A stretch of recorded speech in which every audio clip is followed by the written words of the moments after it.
السلام عليكم ورحمة الله وبركاته. ازيكم يا حبايبي؟ عاملين ايه؟ يا رب تكونوا بخير. النهاردة هنعمل مع بعض السمك السنجاري. السمك السنجاري هنعمله بنوع اسمه روسي، والسمك ده لازم يكون متلج مش فاكك. دلوقتي هناخد السمكاية هوريكم ازاي نعرف ننضفها. دلوقتي بنشيل بوز السمكة اللي هو الراس، وبنبدأ نفتح، مش هنفتح من البطن، هنفتح من سلسلة الظهر من ورا.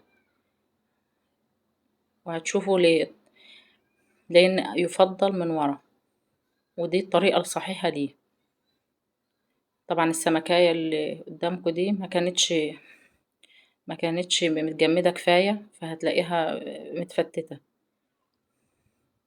ده الفرق بين ما تكون متجمدة تجميد كامل وبين اللي هي متجمدة كويس، لان دي كانت فكت. انتوا عارفين طبعا الحر وكده، فبتطلعوا الحاجة من دلوقتي 5 دقايق وتلاقوها فكت من الحرارة. يلا الحمد لله، الله المستعان على الحر اللي احنا فيه ده. دلوقتي بننضف، تنظيفه سهل جدا من جوه. الخيوط والحاجات السمرة دي السودة دي مكان بطن السمكاية زي ما حضراتكم شايفين. هوريكم واحدة كمان ازاي ننضفها. طبعا بنشيل نص راس السمكاية، هنبدأ نعملها من الظهر.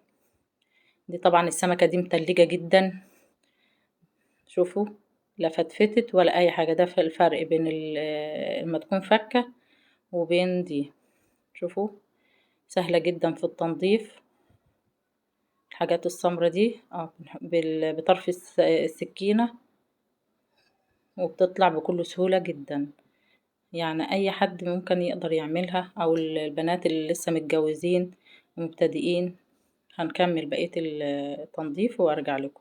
دلوقتي بعد ما نضفته كويس جدا وغسلته بملح وخل وليمون ودقيق زي ما انتم شايفين، ابيض زي القشطة. دلوقتي هنجيب صاج،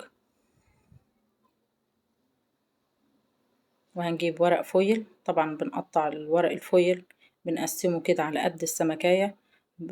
بحط نقطة زيت تحت السمكة، وهنبدأ نرص السمك كويس جدا. هنديله وضع السمكاية بالظبط، الشكل بتاعها.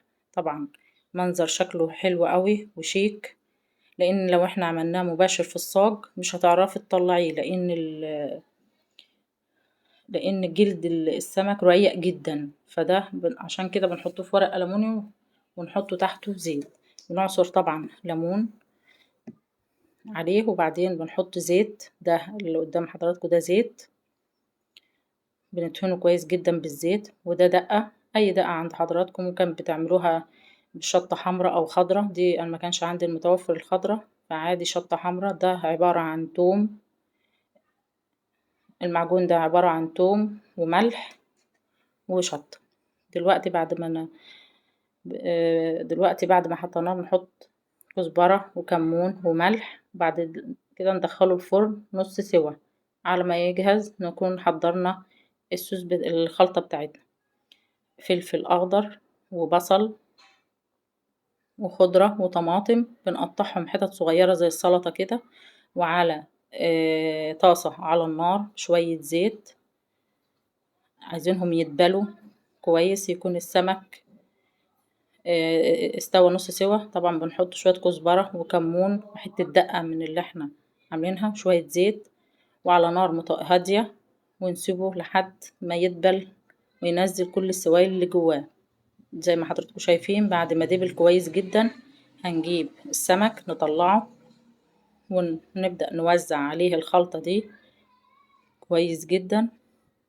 ما تنسوش يا حبايب قلبي تعملوا لايك وتفعلوا الجرس عشان يوصلكوا كل جديد. دلوقتي هنبدأ نرص شرايح الليمون تديله منظر جمالي وشكل حلو، وهنرجعه الفرن يعني تقريبا كده 10 دقايق ياخد يتشرب من الخلطة دي.